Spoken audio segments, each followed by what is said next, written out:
معزز سامعین کرام، آپ سن رہے ہیں دیار اردو چینل پر مرتضیٰ احمد خان میکش کی کتاب اخراج اسلام از ہند، سب ہیڈنگ بمبئی میں فساد۔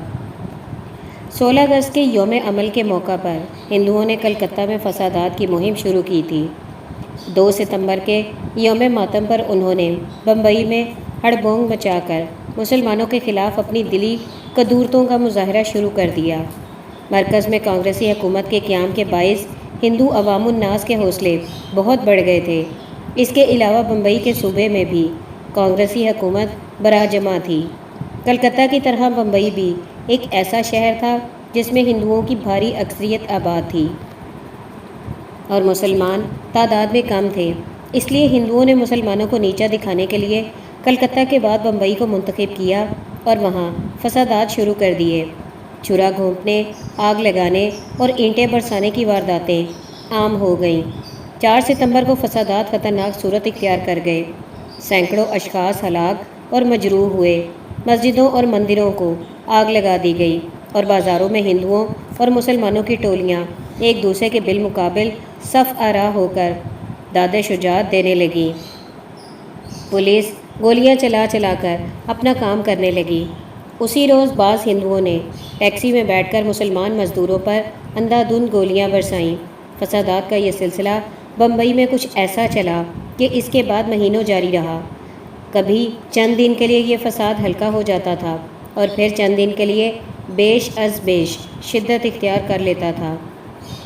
13 اگست کو کلکتہ میں اثر نو فساد شروع ہو گیا اور اس نے بھی بمبئی کی طرح عمل جاری کی صورت اختیار کر لی۔ 17 ستمبر کو احمد آباد میں آتش فساد کے شعلے پھر مشتعل ہونے لگے اور 19 ستمبر کو ڈھاکہ اور اس کے نواحی دیہات کا امن مختل نظر آنے لگا۔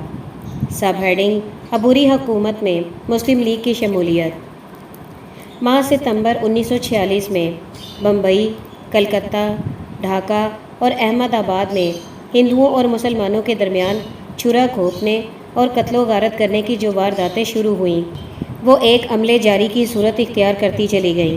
فسادات کی لہریں ہندوستان کے شہروں میں پہلے بھی اٹھا کرتی تھیں، لیکن پولیس اور حکام انہیں ہر جگہ 2-3 دن کے اندر اندر دبانے اور روکنے میں کامیاب ہو جایا کرتے تھے۔ اگست اور ستمبر 1946 کے فسادات اس لحاظ سے پہلے ہنگاموں سے بہت مختلف نظر آنے لگے کیونکہ ان کا سلسلہ کچھ ایسا جاری ہوا کہ ختم ہونے کا نام نہ لیتا تھا۔ ادھر یہ فسادات روبہ ترقی تھے، ادھر ہندوستان کے لیڈر سیاست کے میدان میں تدبیر کے گھوڑے دوڑا رہے تھے۔ 2 دسمبر کے یوم مظاہرہ کے 2 دن بعد مسلم لیگ کے قائد اعظم مسٹر محمد علی جناح نے ایسوسی ایٹڈ پریس کے نمائندے کو ایک طویل بیان دیا جس کے دوران میں آپ نے فرمایا، عارضی حکومت اور دستور ساز اسمبلی میں مسلمانوں کے شامل ہونے کا کوئی امکان نہیں، کیونکہ اس شمول کا واضح طور پر یہ مطلب ہوگا کہ ہم بہت بری طرح گر کر ہتھیار ڈال رہے ہیں اور اپنی اہانت قبول کر رہے ہیں۔ مسلم لیگ برطانیہ عظمیٰ کی لیبر گورنمنٹ اور ہندوستان کی ہندو کانگریس کے ناپاک اتحاد کے چیلنج قبول کر چکی تھی اور مسلمان ان دونوں کی سازش کا جو مسلمانوں کے مستقبل کو تباہ کرنے اور انہیں ہندوؤں کے سامنے ذلیل کرانے کے لیے کی گئی تھی، پورا مقابلہ کرنے کے لیے تیار ہو رہے تھے۔ مسلمان لیڈروں کا متعدد با طبقہ اس خیال خام میں مبتلا تھا کہ سیاسی مسائل محض لچھے دار تقریروں اور بلند بانگ دعووں سے حل ہو سکے ہیں۔ اس لیے انہوں نے مسلمانوں سے 16 اگست کو یوم عمل منانے کے لیے کہا اور 2 ستمبر کو انہوں نے ہندو راج کے خلاف مظاہرے کرائے۔ مسلمان لیڈر دیر سے بلا واسطہ عمل کی رٹ لگا رہے تھے، لیکن اس وقت تک نہ انہیں اس بات کا علم تھا کہ یہ بلا واسطہ عمل کیا ہوگا اور نہ بھولے بھالے مسلم عوام کو خیال تھا کہ مسلم لیگ کے زعماء کرام ان سے کس قسم کی قربانیوں کے طلبگار ہوں گے۔ ان کے مقابلے میں ہندوؤں نے کلکتہ میں 16 اگست 1946 سے اور بمبئی میں 2 ستمبر 1946 سے مسلمانوں کے خلاف بلا واسطہ عمل کی مہم فسادات کی شکل میں شروع کر دی۔ اب کہ صاف نظر آنے لگا کہ نہ تو برطانیہ کی حکومت نے مسلمانوں کی کوئی پرواہ کی ہے اور نہ ہندو کانگریس انہیں خاطر میں لاتی ہے۔ مسلم لیگ کے لیڈروں کو ضرورت محسوس ہوئی کہ سیاسی جدوجہد کا کوئی پروگرام مرتب کریں۔ چنانچہ مہینوں ڈائریکٹ ایکشن کا چرچا کرنے کے بعد مورخہ 9 ستمبر 1946 کو اس مضمون کا اعلان کیا گیا کہ آل انڈیا مسلم لیگ کی مجلس عمل نے مسلمانوں کے لیے بلا واسطہ عمل کا پروگرام تیار کر لیا ہے جو عدم تشدد اور عدم تعاون پر مبنی ہوگا۔ مسٹر گاندھی اپنی قوم کو اس نوعیت کے پروگرام کی عملی مشق 1919 سے کرا رہے تھے۔ مسلم لیگ نے 1947 میں جا کر ہندو راج کے مقابلے کے لیے یہی راہ اختیار کی اور اس حقیقت کو نظر انداز کر دیا کہ ہندو قوم عدم تشدد اور عدم تعاون کو خیر بات کہہ کر اپنے سیاسی مقاصد کے حصول کے لیے تشدد اور جنگ کی راہ اختیار کر چکی ہے، جس کا عملی ثبوت وہ 1942 کی عام شورش اور مسٹر سبھاش چندر بوس کی نیشنل آرمی کی سرگرمیوں کی صورت میں دنیا بھر کے سامنے پیش کر چکی ہے، اور اب کلکتہ اور بمبئی کی سڑکوں اور بازاروں کو مسلمانوں کے خون سے لالہ زار بنانے کی شکل میں کر رہی ہے۔ وائس رائے اور کانگریسی لیڈروں کی طرف سے مسلم لیگ کی پری کو شیشے میں اتارنے کے لیے کوششیں جاری رہیں۔ ستمبر 1946 کے آخری ہفتے میں مسٹر جناح نے وائس رائے سے متعدد ملاقاتیں کیں اور متحیر و متعجب مسلم عوام نے یہ سن لیا کہ ان ملاقاتوں کا موضوع سخن یہ ہے کہ مسلم لیگ عارضی حکومت میں شامل ہو تو کن شرائط پر ہو۔ اپنی 5 نشستوں میں سے 1-2 نشستیں کانگریسی مسلمانوں کو دے یا نہ دے، اور مرکزی نظم و نسق کے کون کون سے سیگوں پر اپنے نمائندے مقرر کرائے۔ اکتوبر کے آغاز میں ریاست بھوپال کے حکمران حسن نواب حمید اللہ خان نے کانگریس اور مسلم لیگ کے درمیان مفاہمت کرانے کی غرض سے مسٹر گاندھی، پنڈت جواہر لال نہرو اور مسٹر محمد علی جناح سے متعدد ملاقاتیں کیں۔ نواب حمید اللہ خان مسٹر گاندھی سے اس امر کا تحریری سرٹیفکیٹ حاصل کرنے میں کامیاب ہو گئے کہ مسلمان ایک جدا گانہ قوم کی حیثیت رکھتے ہیں اور مسلم لیگ ان کی نمائندہ سیاسی جماعت ہے۔ مسٹر گاندھی نے یہ تحریر تو لکھ دی، لیکن اپنے کانگریسی چیلوں کی لعنت ملامت پر جلد ہی سجدہ سہو ادا کر کے اعلان کر دیا کہ ایسا لکھنے میں میں بہت بڑی غلطی کا مرتکب ہوا ہوں۔ الغرض عبوری حکومت میں شامل ہونے کے متعلق کانگریس اور مسلم لیگ کے درمیان کوئی بات طے نہ ہو سکی، لیکن مسلم لیگ کی مجلس عامہ نے وائس رائے کی 3 اگست والی دعوت کی بنا پر، جسے وہ مسترد کر چکی تھی، عبوری حکومت میں شامل ہونے کا فیصلہ کر لیا، اور آل انڈیا مسلم لیگ کے صدر مسٹر محمد علی جناح نے مجلس عامہ کے اس فیصلے کی اطلاع وائس رائے کو دے دی۔ 15 اکتوبر 1946 کو نئی دہلی سے سرکاری اعلان جاری ہوا کہ مسلم لیگ نے عبوری حکومت میں شامل ہونے کا فیصلہ کر لیا ہے، اور ہر میجسٹری ملک معظم نے عذرائے مسرت مندرجہ ذیل حضرات کو عبوری حکومت کا ممبر مقرر فرمایا ہے۔ مسٹر لیاقت علی خان، مسٹر آئی چندریگر، مسٹر عبدالرب نشتر، مسٹر غضنفر علی خان، مسٹر جوگندر ناتھ منڈل۔ کابینہ میں اصلاح کے کام کو ممکن بنانے کے لیے مندرجہ ذیل ارکان نے اپنے استعفے داخل کر دیے ہیں۔ مسٹر سرج چندر بوس، سر شفاعت احمد خان، سید علی ظہیر۔ موجودہ کابینہ کے مندرجہ ذیل ارکان اپنے مناصب پر بدستور فائز رہیں گے۔ پنڈت جواہر لال نہرو، مسٹر دلیپ بھائی پٹیل، ڈاکٹر راجندر پرساد، مسٹر آصف علی، مسٹر سی راج گوپال اچاریہ، ڈاکٹر جان مٹھائی، سردار بلدیو سنگھ، مسٹر جگجیون رام، مسٹر کودرجی ہوزمزجی۔ 15 اکتوبر کو یہ اعلان ہوا۔ پنڈت جواہر لال نہرو ان دنوں صبح سرحد اور آزاد قبائلی علاقہ یاگستان کے دورے پر گئے ہوئے تھے۔ ان کی واپسی پر سیگوں اور محکموں کی تقسیم کے متعلق بات چیت شروع ہوئی، اور 26 اکتوبر کو وائس رائے کے قصر سے اعلان جاری ہوا کہ مسلم لیگ کے نمائندوں کو خزانہ، ڈاک، تجارت، انتظام مجالس، وضع قوانین اور حفظان صحت کے سیگے سونپے گئے ہیں، اور مسلم لیگ کے نمائندہ حضرات ان سیگوں کے حصول پر رضامند ہو گئے ہیں۔ مخفی نہ رہے کہ مسلم لیگ سیگوں کی تقسیم کے سلسلے میں شروع ہی سے دو باتوں پر زور دے رہی تھی۔ ایک یہ کہ وہ مسلمانوں کی 5 نشستوں میں سے ایک نشست کانگریسی مسلمان کو نہیں دے گی، دوسرے یہ کہ نظم و نسق کے اہم سیگوں میں برابر کی حصے دار ہوگی۔ لیکن مسلم لیگ کے لیڈروں نے عہدے قبول کرتے وقت یہ دونوں مطالبات نظر انداز کر دیے۔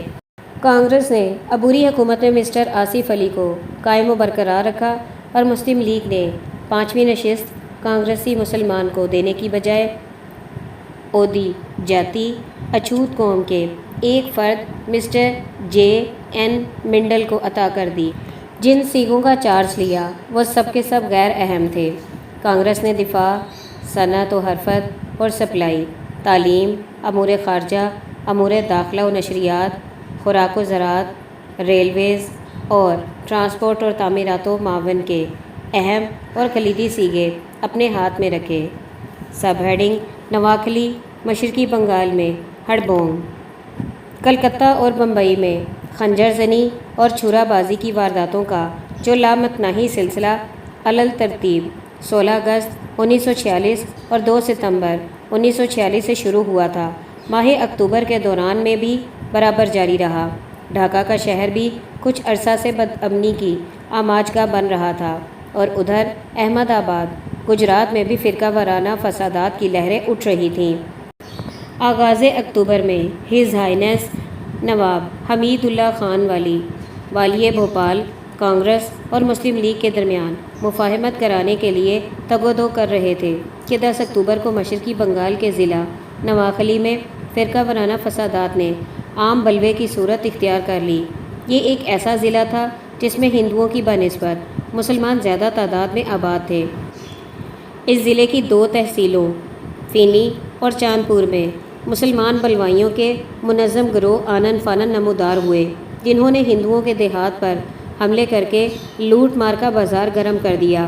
یہ مسلمان بلوائی دعویٰ کر رہے تھے کہ ہم ان مظالم کا بدلہ لے رہے ہیں جو کلکتہ کے ہندو مسلمانوں پر ڈھا رہے ہیں۔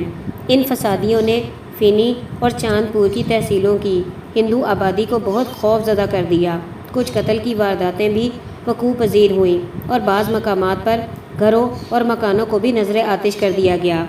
ان واقعات سے اس ضلع کے ہندوؤں میں بہت ہراس پھیل گیا اور وہ گھر بار چھوڑ کر چاندپور شہر، کومیلا شہر، کلکتہ اور دیگر مقامات کی طرف بھاگ کر پناہ ڈھونڈنے لگے۔ 10 اکتوبر سے 20 اکتوبر تک نواکھلی کے فساد زدہ رقبے میں سخت ہڑبونگ رہی۔ 21 اکتوبر کو قیام امن کے لیے فوج کے 2 بٹالین اس رقبے میں بھیجے گئے اور ایک برگیڈ ہیڈ کوارٹر وہاں قائم کر دیا گیا۔ بدامنی اور ہڑبونگ کافی وسیع پیمانے پر جاری رہا، لیکن نقصان جان کا صحیح اندازہ 500 کے لگ بھگ کیا گیا۔ 15-20 ہزار پناہ گزین تتر بتر ہو رہے تھے۔ بنگال کی صوبائی مسلم لیگ نے ایک قرارداد میں ان بلووں کی سخت مذمت کی۔ بنگال کے وزیر اعظم مسٹر حسین سہروردی نے سرکاری اعلان میں فسادیوں کی مذمت کی اور عوام الناس کو قیام امن کا یقین دلایا۔ بنگال کی حکومت نے امن قائم کرنے کے لیے فوری انتظامات کیے۔ 25 اکتوبر کو قائد اعظم مسٹر محمد علی جناح نے ایک بیان جاری کیا جس میں کہا گیا، فسادات نواکھلی کے متعلق میں قابل اعتماد اطلاعات حاصل کرنے کا آرزومند تھا۔ اب مجھے یہ معلوم کر کے سکون ہوا ہے کہ ان خبروں کی کوئی اصلیت نہیں، جنہیں حد سے زیادہ بڑھا چڑھا کر بیان کیا گیا ہے اور جو سخت نتائج کی حامل ہیں اور جن کو خبر رساں ایجنسیوں نے رنگ آمیزی کے ساتھ خوب چمکا دیا ہے۔ تاہم میں ان فسادات کو اور ان وحشیانہ طریقوں کو جو جانی نقصان اور مالی تباہی پر منتج ہوئے ہیں مذموم قرار دیتا ہوں۔ میں پوری درد مندی سے ہندوؤں، مسلمانوں اور دیگر جماعتوں سے اپیل کرتا ہوں کہ اس بدمستی اور خون ریزی کو ختم کر دو۔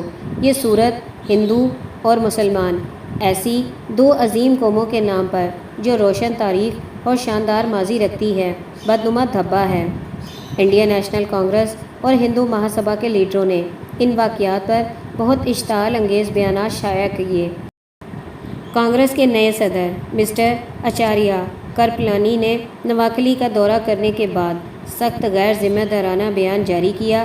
پنڈت مدن موہن مالوی نے مرنے سے ایک دن پہلے بہت ہی اشتعال انگیز بیان دیا، جس میں ہندوؤں کو منظم اور طاقتور ہو کر نواکھلی کا بدلہ لینے کے لیے ابھارا گیا تھا۔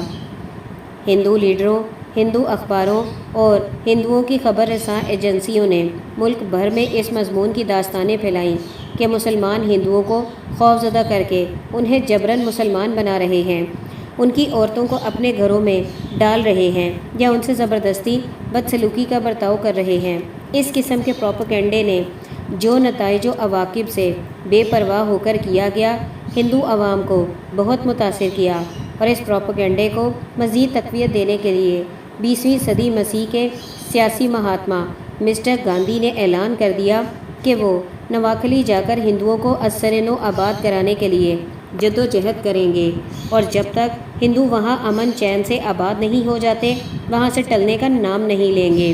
نواکھلی کے حالات اتنے خراب نہ تھے کہ مسٹر گاندھی کو اپنا مہاتمائی اثر ان کے لیے وقف کرنے کی ضرورت پیش آتی، لیکن بعد کے حالات نے ثابت کر دیا کہ مسٹر گاندھی کا نواکھلی جانا ایک سازش کے ماتحت تھا۔ ہندو لیڈر کسی دوسری جگہ انتظامی ہنگامے برپا کرنے کا فیصلہ کر چکے تھے۔ مسٹر گاندھی کو نواکھلی بھیجنے کا مقصد یہ تھا کہ دنیا کی نگاہیں اس کے مہاتما یانہ کرتبوں پر لگی رہیں اور عام لوگ یہ سمجھتے رہیں کہ نواکھلی کے ہندو بہت بڑی تباہی کا شکار ہو چکے ہیں، اور وہ دوسرے مقامات پر ہولناک تر کیفیات پیدا کر کے دوسری جگہ کے بے گناہ مسلمانوں سے بدلہ لے لیں۔ 23، 24، 25 اکتوبر کو نئی دہلی میں کانگریس کی ورکنگ کمیٹی کا اجلاس منعقد ہوا۔ اس اجلاس میں ایک قرارداد منظور کی گئی جس میں مشرقی بنگال کے فسادات کی ذمہ داری یہ کہہ کر مسلم لیگ پر ڈالی گئی کہ وحشت کا یہ طوفان خانہ جنگی اور نفرت کی اس سیاست سے پیدا ہوا جس پر مسلم لیگ گزشتہ کئی برس سے عمل پیرا ہے۔ نیز اس کا سرچشمہ وہ دھمکیاں ہیں جو مہینوں سے روزانہ دی جاتی ہیں۔ اس قرارداد کے ساتھ ہی یہ خبر بھی نشر کی گئی کہ کانگریس کی ورکنگ کمیٹی محض احتجاج کو کافی نہیں سمجھتی، وہ اس سلسلے میں مزید کارروائی کرے گی۔